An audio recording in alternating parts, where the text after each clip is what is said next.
अगर आपका ताल्लुक पाकिस्तान में किसी अक़लियती मज़हब से है, तो आपकी ज़िंदगी बाकी लोगों की निस्बत ज़रा दुश्वार होती है।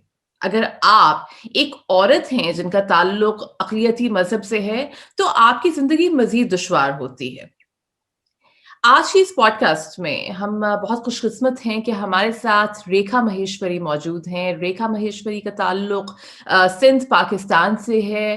पेशे के एतबार से डॉक्टर हैं। रेखा से हम बात करेंगे कि पाकिस्तान में एक हिंदू लड़की के तौर पर बड़े होना उनके लिए कैसा तजुर्बा था, उनको किस किस्म के मसाइल का सामना करना पड़ा और हम उनके साथ एक बहुत अहम मसले के बारे में भी बात करेंगे, जो कि जबरी मज़हब तब्दीली और शादियों का मसला है। सबसे पहले तो रेखा, आपका बहुत-बहुत शुक्रिया कि आप इस पॉडकास्ट में आईं, आपने वक़्त निकाला। मैं जानती हूँ आप आजकल बहुत मसरूफ़ हैं, लेकिन आप फिर भी आईं। Thank you so much for inviting me on your podcast. और मैं बहुत खुशनसीब हूँ कि मुझे इतने सारे एक्टिविस्ट हैं, उनमें से मुझे चूज किया। हालांकि मैं एक प्रोफेशनल एक्टिविस्ट तो नहीं हूँ, बट मैं अपने हिसाब से जो वो ट्राई करती हूँ कि काफी इश्यूज को रेज करूँ। और यस, मैं एक मेडिकल स्टूडेंट हूँ, फाइनल ईयर मेडिकल स्टूडेंट, और मैं एक यू ग्रेड अलमनाई भी हूँ। मैं फॉल 2019 में अमेरिका गई थी और वहाँ पे जो है वो 6 मंथ्स अपनी स्टडीज वहाँ पे की थी।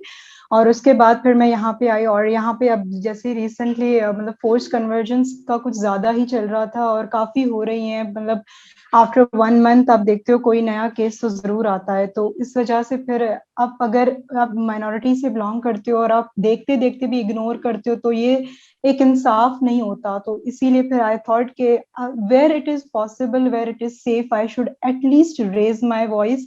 That's the least I can do for myself and for my community. Rekha, अब पहले हम बात करते हैं आपकी परवरिश के बारे में, आपके बचपन के बारे में। तो आप बताइए कि आपका एक्सपीरियंस कैसा था as you grew up as a Hindu girl in Pakistan? How was it like? क्या आपका बचपन आपके इर्द-गिर्द के बाकी बच्चे जो मुसलमान बच्चे थे, जिनका ताल्लुक अक्सरियती मज़हब से है, क्या आपका बचपन उनसे मुख्तलिफ था? ऐसा बिल्कुल नहीं था। एक्चुअली हम लोग बचपन में मैं गांव में ही अपनी जो वो एजुकेशन स्टार्ट की थी। हम मैं फॉर 9 इयर्स मैं अपने गांव में रही थी अपने पेरेंट्स के साथ। तब मेरे सिर्फ फादर कराची में रहते थे, मेरे दादा दादी और मेरी मम्मा लोग वहीं गांव में रहते थे। तो फिर मैंने अपनी प्राइमरी एजुकेशन गांव में की है। तो वहां पे तो खैर इतना नहीं है। वहां पे तो मतलब वहां पे इंटरफेथ हार्मनी की सबसे बेस्ट मिसाल मिलती है, क्योंकि थर की साइड जो है वो सबसे ज्यादा नॉन मुस्लिम ही रहते हैं, हिंदू ही रहते हैं उधर। तो मतलब वहां पे ऐसा कोई भी डिस्क्रिमिनेशन नहीं होता। एक मंदिर है तो एक मस्जिद भी है वहां पे, और सब एक मतलब अच्छे मिलजुल के रहते हैं वहां पे। रिलीजियस डिफरेंस बिल्कुल भी नहीं है धर्म में। बट जब हम लोग कराची शिफ्ट हुए, मतलब आफ्टर प्राइमरी एजुकेशन फिर हम लोग कराची शिफ्ट हो गए थे। तो कराची में भी स्कूल में जैसे उर्दू में कुछ चैप्टर हैं, जैसे सोमनाथ की फतह हो गया, तो उसमें ऑब्वियसली हिंदुओं के मंदिर को तोड़ा गया, या फिर मतलब इस तरह के चैप्टर्स थे जहां डिस्क्रिमिनेशन शो होती थी। या जब हम पाक स्टडीज पढ़ते थे, तो पाक स्टडीज में टू नेशन थ्योरी पे रिलीजन सबसे ज्यादा यूज होता है। तो वहां पे भी डिफरेंस ये होता था कि हिंदू ऐसे हिंदू वो। पर हमने कभी उस चीज को इतना दिल पे नहीं लिया, क्योंकि पहली बात ही हमारा एक ही मोटिव था कि पढ़ाई पे फोकस करना। और ना ही मतलब हम अपने रिलीजन को भी इतना नहीं जानते थे, तो हम किसी और के रिलीजन को ऑब्जेक्ट भी नहीं करते थे, ना ही हम इस पे कुछ कहते थे। सुन लेते थे और बुरा भी लगता था, ऐसा नहीं कि बुरा नहीं लगता, ऑब्वियसली लगता होगा। कोई कह रहा है कि आपके मंदिर को तोड़ दिया गया, वहां पे जो भी चीजें थी सब को जो है वो ये कर लिया वो कर लिया। हिस्ट्री इज गुड, बट जब आप हिस्ट्री को नरेट सही तरीके से नहीं करते, तो वो एक बच्चों के दिमाग पे इन्फ्लुएंस पैदा करती है, और वो आगे जाके एक्सट्रीमिज्म में चला जाता है, जब बंदे के दिमाग में किसी और रिलीजन के लिए गलत वगैरह फीड किया हो। तो मतलब उस टाइम इतना फील होता भी था, तो भी हम लोग लाइट लेते थे, क्योंकि इतनी सोच नहीं थी, छोटे थे तब बहुत। और सेकेंडरी एजुकेशन के बाद फिर मैंने जब कॉलेज किया, तो कॉलेज में भी मेरे साथ एक सीन हुआ। लास्ट फेयरवेल था हमारा, और हम सब ने सोचा था कि हम लोग वन डिश पार्टी करेंगे, मतलब सब फ्रेंड्स एक एक डिश लेके आएंगी।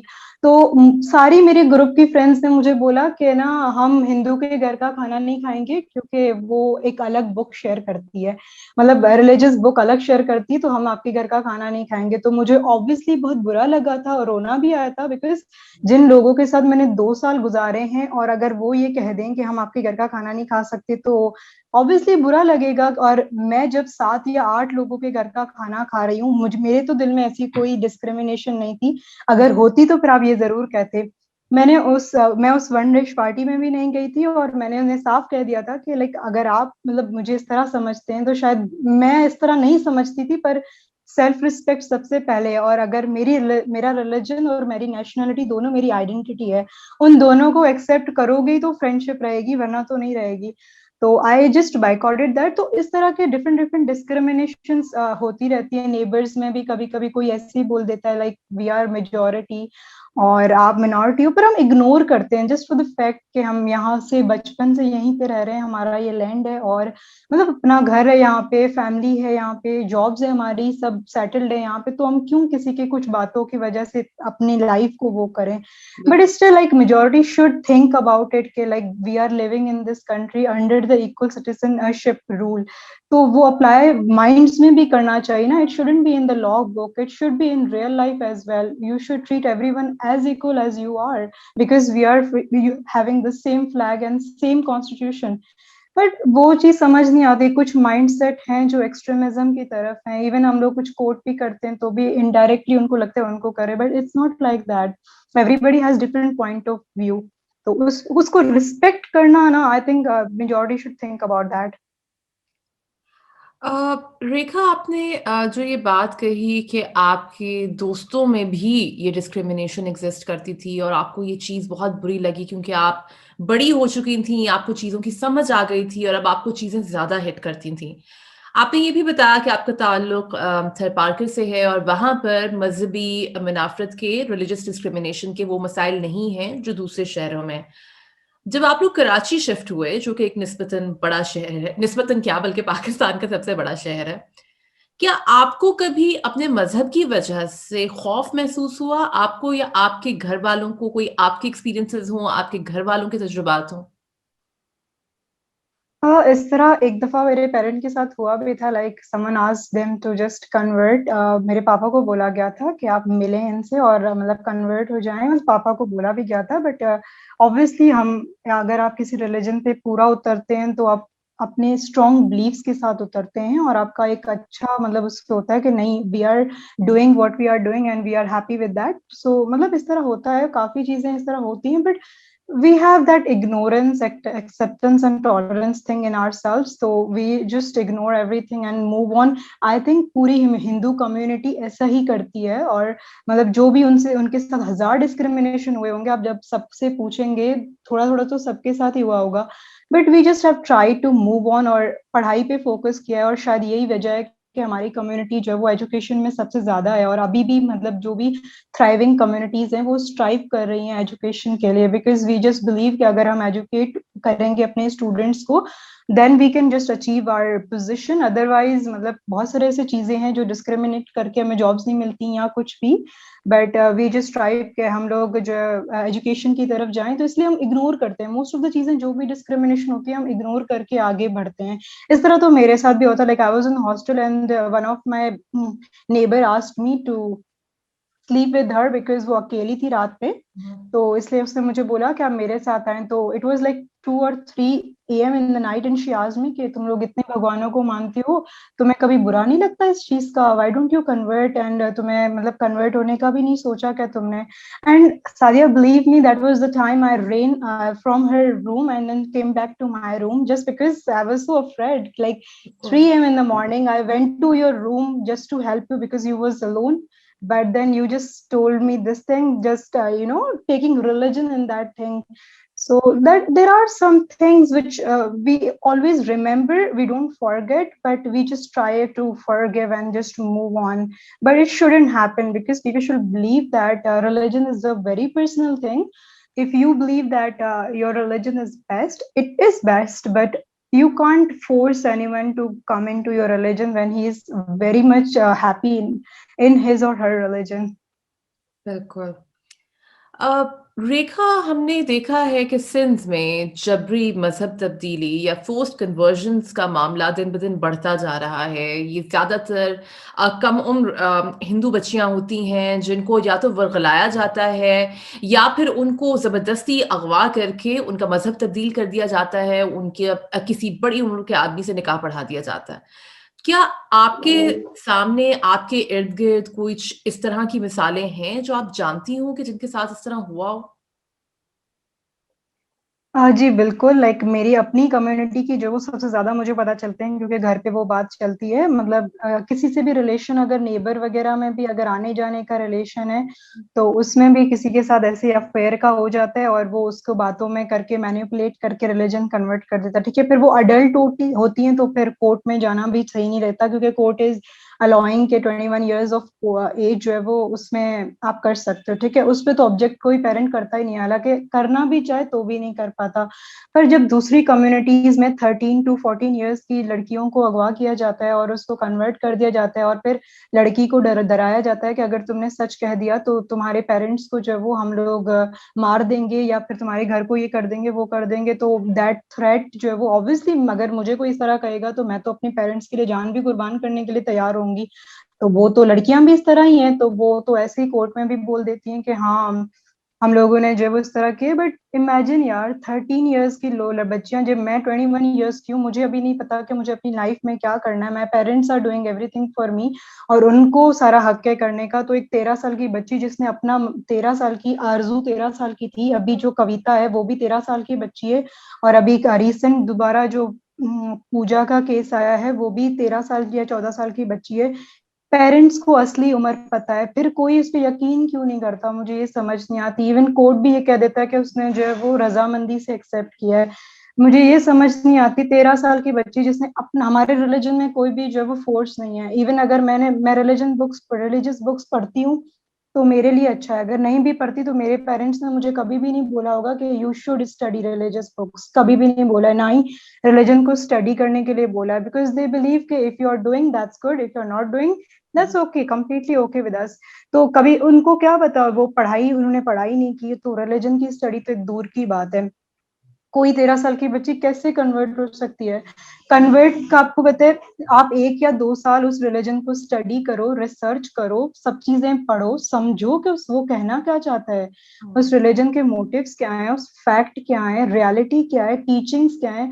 इन सब से बालातर होकर आप 13 साल की बच्ची को घर से ही लेके जाते हो, और घर से लेके और फिर वहां पे कन्वर्ट करके फिर वो यही जवाब दे देती है कि हाँ, मुझे, मैं अपनी रजामंदी से हुई हूँ। क्या ऐसा हो सकता है? क्या एक मिनट के लिए हम इस चीज की नहीं सोच सकते कि यही चीज अगर किसी और के साथ हो, क्या वो एक्सेप्ट करेंगे अपनी 13 साल की बच्ची, या 13 साल की बहन, या 13 साल की कोई भी रिलेटिव को इस तरह किसी के साथ? नहीं एक्सेप्ट करेंगे। 44 इयर्स एज, अभी जो आरजू का केस था उसमें भी 44 इयर्स ऑफ एज के साथ उसकी शादी करा दी गई, और उसके मतलब इस तरह होते रहते हैं। पर हम एंड में ये होता है, सारी इन्वेस्टिगेशन करो, वो करो।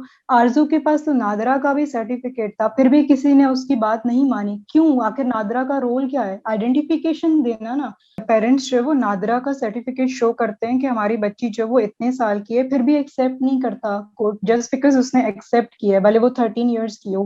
पर ऐसा क्यों? मतलब हमारे पास अगर कोई लीगल डॉक्यूमेंट होगा तो वो एक नादरा का एनआईसी होगा या बर्थ सर्टिफिकेट होगा।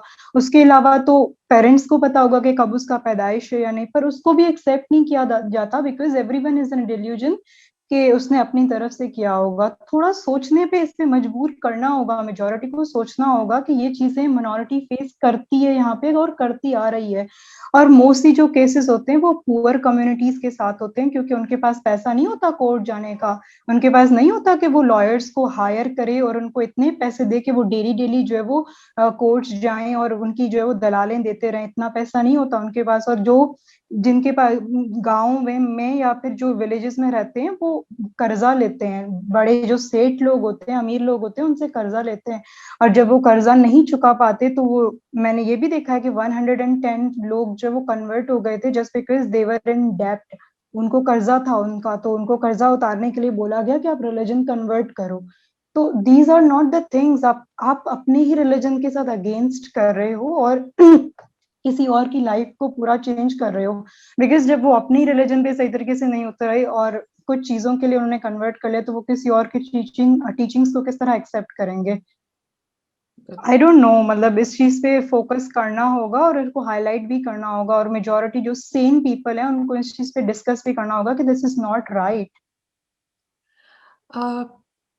रेखा, जैसा कि आपने बताया कि आपके घर में भी डिस्कस होता है जब भी हिंदू कम्युनिटी में कुछ इस तरह का वाक़या होता है कि एक बच्ची को अगवा कर लिया गया, वर्ग़ला दिया गया और फ़ोर्स कन्वर्जन का एक पूरा सिनेरियो बन गया। तो आपने कभी ऐसा महसूस किया है कि आप में या आपके इर्द-गिर्द की वो लड़कियाँ जिनका हिंदू कम्युनिटी से ताल्लुक है, आपके घर वालों में थोड़ा खौफ आया हो कि इर्द-गिर्द तो बच्चियों के साथ ये हो रहा है? एग्जैक्टली खौफ आया है, तभी तो मेरी इतनी सारी चीजें रिस्ट्रिक्ट हो गई हैं। Like my parents don't even allow me to go outside for even a 1 second, even कहीं पे भी वो मुझे नहीं छोड़ते। अब तो मेरी सारी आउटिंग्स भी ऑफ हैं। Like I am a adult, मैं 21 ईयर्स की हूँ, मुझे समझ आता है सब कुछ, मैं समझ रही हूँ। और ऑब्वियसली जिस इशू पे मैं बात करती हूँ तो उस चीज की मुझे नॉलेज भी होगी, but still my parents consider me कि मैं एक लड़की हूँ, और आजकल जो भी कुछ भी हो रहा है उसमें हम अपनी बेटी को इस तरह कहीं पे भी नहीं छोड़ सकते, because obviously their parents, our safety is सबसे ज्यादा उनके लिए जरूरी होती है।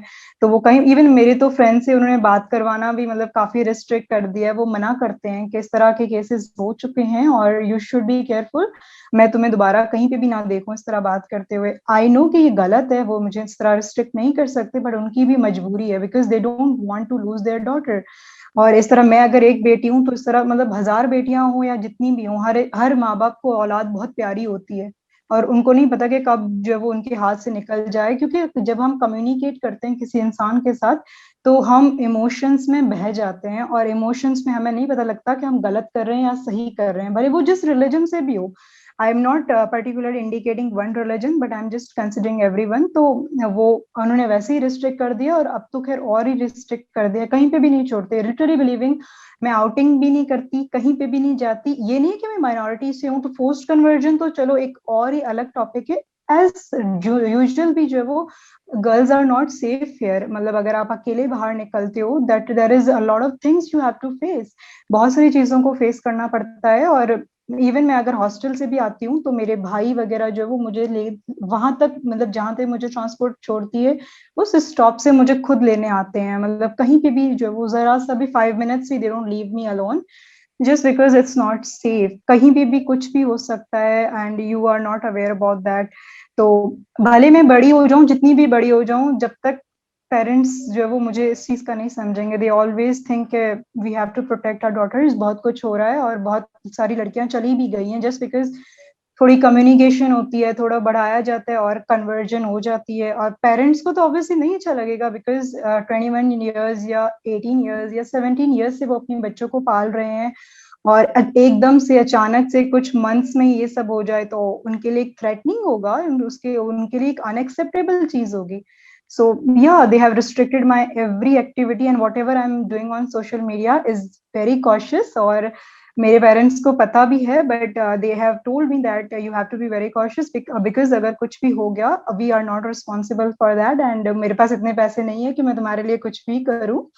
सो मैं जहां लगता है मुझे कि I can use my words I do, but I am even personally I am very afraid of everything. Like मैं जो भी शेयर करती हूँ, there is a fear in me that my words can be reflected in some other way, उनको किसी और वे में समझा जा सकता है। बिकॉज जिस वे में, जिस मीनिंग में आप लिखते हो, आप जनरलाइज करते हो, आप स्पेसिफाई तो नहीं कर सकते किसी इंसान को या किसी भी चीज को।